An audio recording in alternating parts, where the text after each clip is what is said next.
It's really good. Okay. Okay. Correndo. Okay. Silenzio. Correndo.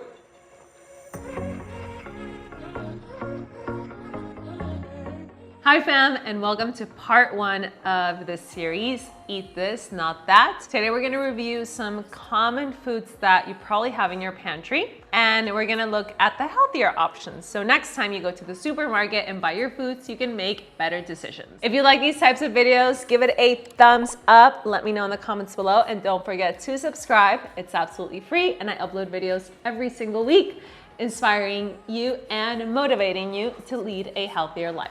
All right, let's get with the video. First is canola oils, and this applies to all vegetable oils, which are very bad for our health. They oxidize our food. They will actually make your food nutrition less, like it'll reduce the nutrients in your food. And some way better options are olive oil and avocado oil, or even butter.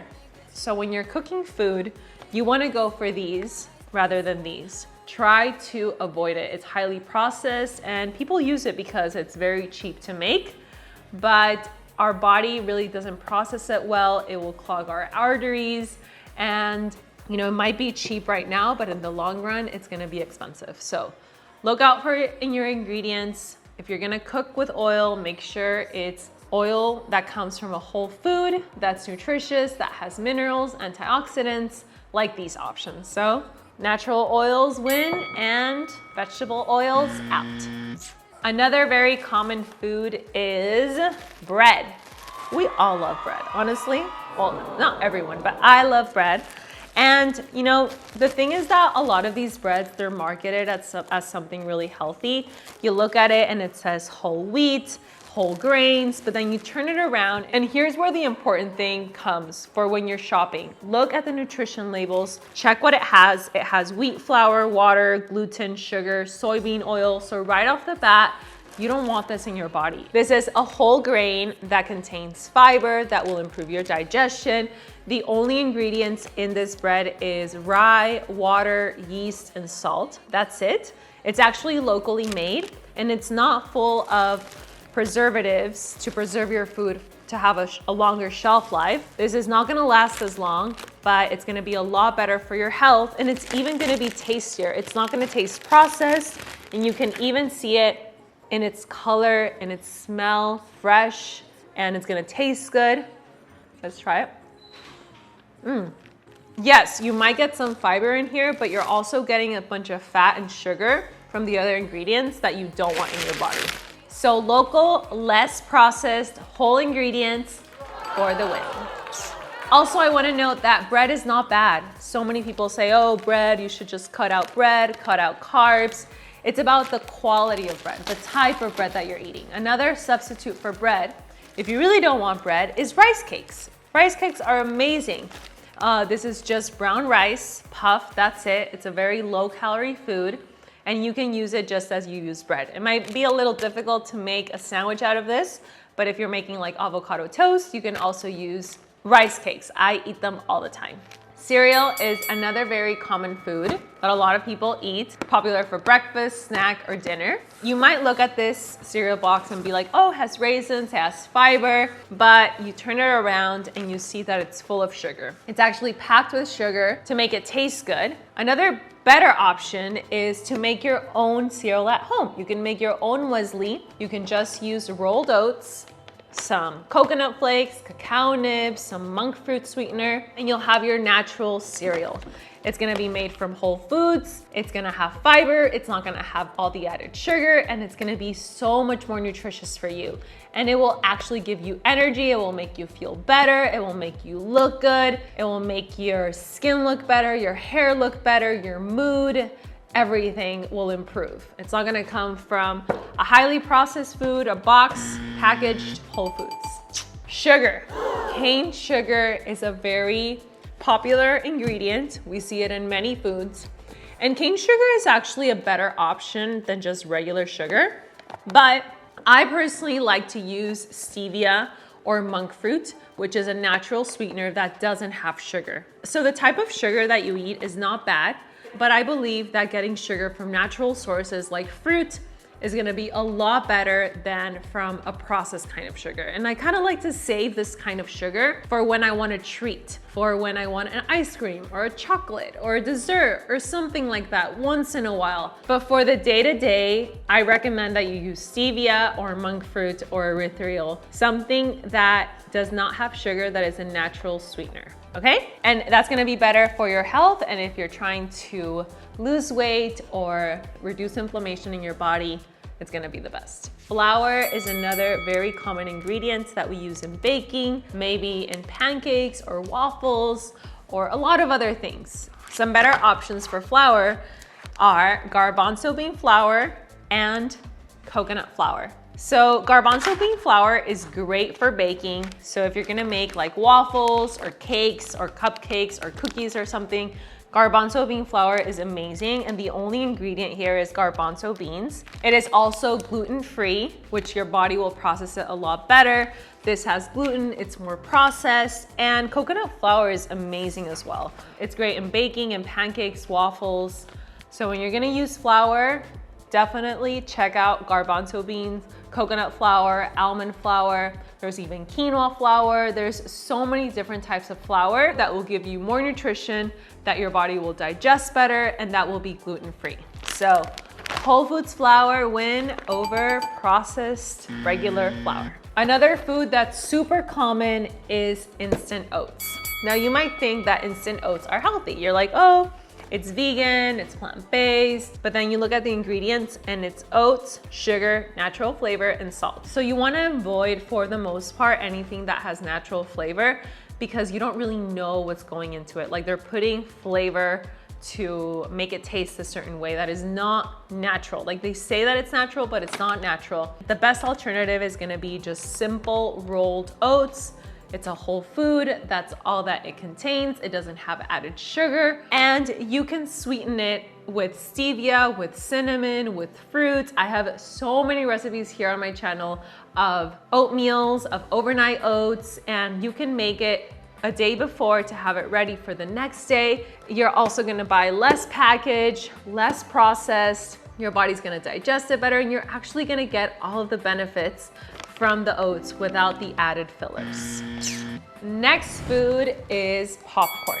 We know that popcorn is a healthier snack option, but this popcorn is really not that healthy. It's marketed as healthy though. It says 100% whole grain, gluten-free, made with non-GMO popcorn. But the thing with this is that it contains palm oil, salt, butter, added color. So they put color in it so that it has a yellow color, natural flavors, and even milk. So a better option is just popcorn made from corn with nothing else added. This one was made today. It has a little bit of sea salt and that's it. It's a lot less processed, and honestly, I don't recommend that you put it in the microwave to eat anything from a microwave. I personally don't even own a microwave. It's gonna be better if you make it in a pot, in a pan, with a little bit of avocado oil, some Celtic sea salt, and you can add your own seasoning. You can add some turmeric or even some chipotle powder. I would really avoid this microwave popcorn. There's another brand that's called Skinny Pop, which I really like too. And it's just corn, non-GMO corn, organic, and it's a great snack option. Peanut butter. Okay, so I used to think that Skippy peanut butter, or like every peanut butter, was the same. I mean, it's just peanuts and that's it, right? But no, this one has peanuts, sugar, hydrogenated vegetable oil. You're making a health food unhealthy by adding sugar and vegetable oil. The best peanut butter that you can get is just peanuts. Peanut butter that the only ingredients is gonna be peanuts and that's it, preferably organic. And this peanut butter, I bought it at this bulk store where you can actually take your mason jars and just fill it up with peanuts. It doesn't last as long, it only lasts about 3 weeks, but you want that. You don't want food that's gonna have a shelf life for years, because that means it's more fresh and it's gonna be better for your health. It's less oxidizing, and this is just peanuts. Doesn't have sugar or vegetable oil. So always look out for the ingredients. Make sure that your peanut butter doesn't have sugar or vegetable oils. And you can sweeten your peanut butter however you want. You can add some cinnamon, you can add salt, you can add some monk fruit or cacao and make your own delicious tasting peanut butter. And of course, if you're eating peanut butter or making a peanut butter jelly sandwich, you obviously get some jelly. And usually you see this jelly and you're like, oh, it's healthy, it just has strawberries, right? It's a strawberry jam. But you turn it around and it has strawberries, high fructose corn syrup, which you really don't want that for your body. High fructose corn syrup is extremely processed sugar. It's really not good for your health. So this one, for example, and you can see the color is so different. I mean, this is a mixed berry. This has strawberries and blueberries and blackberries and raspberries, and it's sweetened with honey, which is antimicrobial. Honey, this is a natural honey, which is another great sweetener that is antimicrobial and helps your immune system, strengthens your immune system, and they add chia seeds. So the chia seeds, since they become this gelatinous texture and becomes very chunky, helps with the consistency of the jam. It makes it like a jammy texture, which makes it taste really, really good. So next time you buy jam, get a natural one. Watch out for the ingredients and make sure that it doesn't have added sugar or high fructose corn syrup or vegetable oil. So just plain berries or strawberries and sweetened with honey, preferably, and chia seeds. It's also gonna taste so much better. Another very common food is soda. So you might be like, okay, I know that soda is not unhealthy, but what about Diet Coke? Diet Coke is equally unhealthy because it has aspartame, which is just venom. Actually, I think that all sodas are like toxins for your body. You're just like drinking venom. And even though you're drinking it, like because it's a drink, you might think that it doesn't have many adverse effects, but it actually is just sugar in your body and it's tons of calories that you don't want. And some healthier options are this Coke that is called Zevia. I love this brand because it's sweetened with stevia. If you love that fizzy texture in your drinks, which I do personally, there's also just mineral water. You can add some lemon juice or some fruits, some stevia to make it sweet, or kombucha. Kombucha is a great drink. It's full of probiotics. It's good for your intestinal flora, for your digestive system. You're still gonna get that fizzy texture, that feeling of drinking a carbonated drink without the fillers, without the toxins. Kombucha, mineral water, or Zevia wins, and soda loses. So you're like, I'm ready to start a healthy lifestyle. I'm gonna eat a salad at home. But then you add this balsamic dressing that you bought at the store, thinking that it's a healthier version of a dressing because it's not like creamy or fatty, you think, or anything. But honestly, it's not healthy. It says no high fructose corn syrup. It says no artificial flavor. And it says, conquer your flavor cravings with balsamic vinegar from Modena, Italy. A robust blend of herbs and cracked pepper and a splash of extra virgin olive oil. Oh my gosh, the text is so good. They did a good job. But you look at the ingredients and you're like, water, balsamic vinegar. It has soybean oil, which is a vegetable oil, sugar, salt, and contains 2% or less of extra virgin olive oil. So you think that you're getting a dressing with olive oil when in fact, it's basically all soybean oil.